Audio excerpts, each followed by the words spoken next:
IPhone. ఈ జనరేషన్లో ఈ ఫోన్ తెలియని వారంటూ ఎవరు ఉండరు. కానీ ఈ యాపిల్ కంపెనీ లోగో ఇలా సగం ఎందుకు కొరికి ఉంటుందో మీకు తెలుసా? ఈ వీడియోలో తెలుసుకుందాం. ఇలా సగం కొరికిన యాపిల్ లోగోని స్టీవ్ జాబ్స్ రాబ్ జోనఫ్ అనే వ్యక్తితో తయారు చేయించాడు.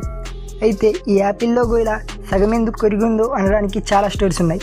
అందులో బైబిల్లో ఆడమ్ మరియు ఈవ్ తిన్న యాపిల్ పండు గుర్తుగా ఈ లోగోను తయారు చేశారని కొంతమంది అభిప్రాయం.